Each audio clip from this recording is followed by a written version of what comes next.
Chapter 17 of Frankenstein, or the Modern Prometheus, by Mary Shelley.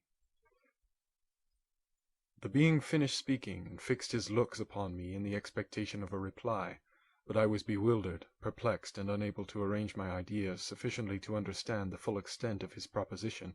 He continued, "You must create a female for me with whom I can live in the interchange of those sympathies necessary for my being. This you alone can do, and I demand it of you as a right which you must not refuse to concede." The latter part of his tale had kindled anew in me the anger that had died away while he narrated his peaceful life among the cottagers, and as he said this I could no longer suppress the rage that burned within me. "I do refuse it," I replied, "and no torture shall ever extort a consent from me. You may render me the most miserable of men, but you shall never make me base in my own eyes. Shall I create another like yourself, whose joint wickedness might desolate the world? Begone! I have answered you. You may torture me, but I will never consent." "You are in the wrong," replied the fiend, "and instead of threatening, I am content to reason with you. I am malicious because I am miserable. Am I not shunned and hated by all mankind? You, my Creator, would tear me to pieces and triumph. Remember that, and tell me why I should pity man more than he pities me. You would not call it murder if you could precipitate me into one of those ice rifts and destroy my frame, the work of your own hands. Shall I respect man when he condemns me?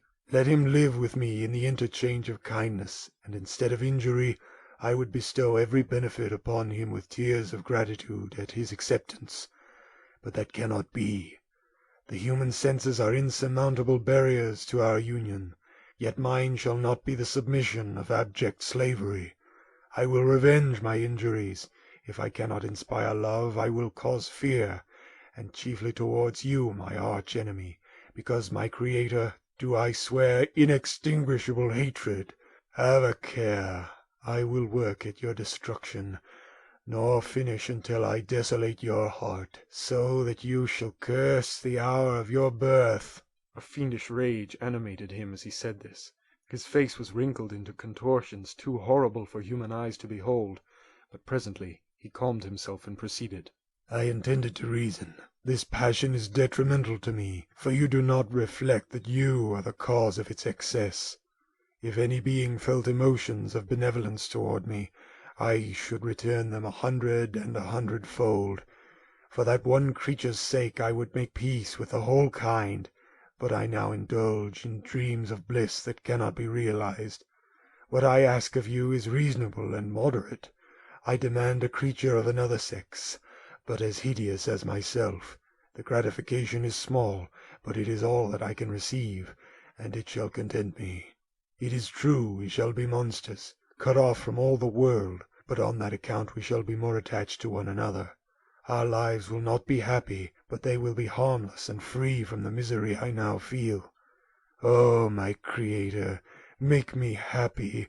Let me feel gratitude towards you for one benefit. Let me see that I excite the sympathy of some existing thing. Do not deny me my request." I was moved. I shuddered when I thought of the possible consequences of my consent, but I felt that there was some justice in his argument. His tale and the feelings he now expressed proved him to be a creature of fine sensations, and did I not as his Maker owe him all the portion of happiness that it was in my power to bestow? He saw my change of feeling and continued, "If you consent, neither you nor any other human being shall ever see us again. I will go to the vast wilds of South America. My food is not that of man. I do not destroy the lamb and the kid to glut my appetite. Acorns and berries afford me sufficient nourishment. My companion will be of the same nature as myself, and will be content with the same fare. We shall make our bed of dried leaves. The sun will shine on us as on man, and will ripen our food. The picture I present to you is peaceful and human, and you must feel that you could deny it only in the wantonness of power and cruelty. Pitiless as you have been towards me, I now see compassion in your eyes. Let me seize the favorable moment, and persuade you to promise what I so ardently desire."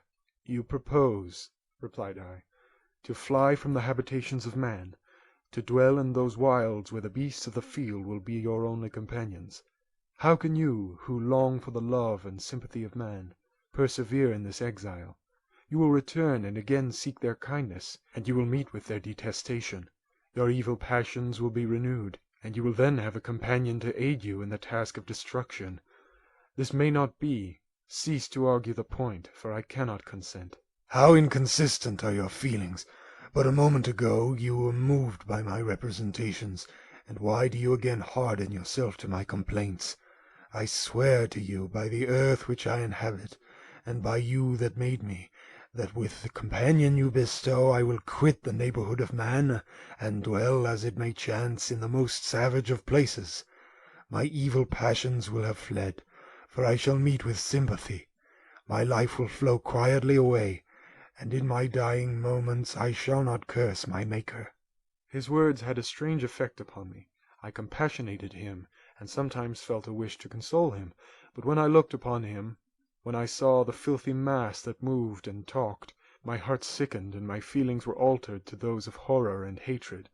I tried to stifle these sensations. I thought that as I could not sympathize with him, I had no right to withhold from him the small portion of happiness which was yet in my power to bestow. "You swear," I said, "to be harmless, but have you not already shown a degree of malice that should reasonably make me distrust you? May not even this be a feint that will increase your triumph by affording a wider scope for your revenge?" "How is this? I must not be trifled with, and I demand an answer. If I have no ties and no affections, hatred and vice must be my portion. The love of another will destroy the cause of my crimes, and I shall become a thing of whose existence everyone will be ignorant. My vices are the children of a forced solitude that I abhor, and my virtues will necessarily arise when I live in communion with an equal. I shall feel the affections of a sensitive being, and become linked to the chain of existence and events from which I am now excluded." I paused some time to reflect on all he had related and the various arguments which he had employed.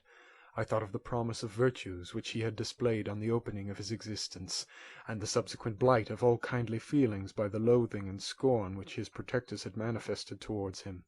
His power and threats were not omitted in my calculations. A creature who could exist in the ice caves of the glaciers and hide himself from pursuit among the ridges of inaccessible precipices was a being possessing faculties it would be vain to cope with. After a long pause of reflection, I concluded that the justice due both to him and my fellow creatures demanded of me that I should comply with his request.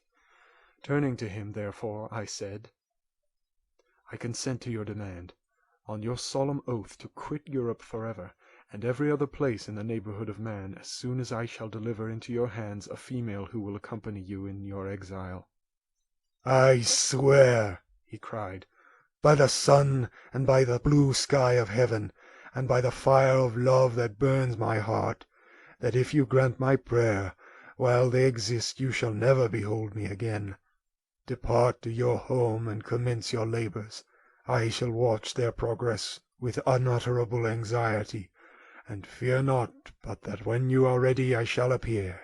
Saying this, he suddenly quitted me, fearful perhaps of any change in my sentiments. I saw him descend the mountain with greater speed than the flight of an eagle, and quickly lost among the undulations of the sea of ice. His tale had occupied the whole day, and the sun was upon the verge of the horizon when he departed. I knew that I ought to hasten my descent towards the valley, as I should soon be encompassed in darkness, but my heart was heavy and my steps slow. The labor of winding among the little paths of the mountain and fixing my feet firmly as I advanced perplexed me, occupied as I was by the emotions which the occurrences of the day had produced. Night was far advanced when I came to the halfway resting place and seated myself beside the fountain. The stars shone at intervals as the clouds passed from over them. The dark pines rose before me, and every here and there a broken tree lay on the ground. It was a scene of wonderful solemnity, and stirred strange thoughts within me. I wept bitterly, and clasping my hands in agony, I exclaimed, "Oh, stars and clouds and winds, ye are all about to mock me. If ye really pity me, crush sensation and memory. Let me become as naught. But if not, depart, depart, and leave me in darkness." These were wild and miserable thoughts, but I cannot describe to you how the eternal twinkling of the stars weighed upon me, and how I listened to every blast of wind as if it were a dull, ugly siroc on its way to consume me. Morning dawned before I arrived at the village of Chamonix. I took no rest, but returned immediately to Geneva. Even in my own heart I could give no expression to my sensations. They weighed on me with a mountain's weight, and their excess destroyed my agony beneath them. Thus I returned home, and entering the house presented myself to the family. My haggard and wild appearance awoke intense alarm, but I answered no question, scarcely did I speak. I felt as if I were placed under a ban, as if I had no right to claim their sympathies, as if never more might I enjoy companionship with them. Yet even thus I loved them to adoration, and to save them I resolved to dedicate myself to my most abhorred task. The prospect of such an occupation made every other circumstance of existence pass before me like a dream, and that thought only had to me the reality of life. End of chapter 17.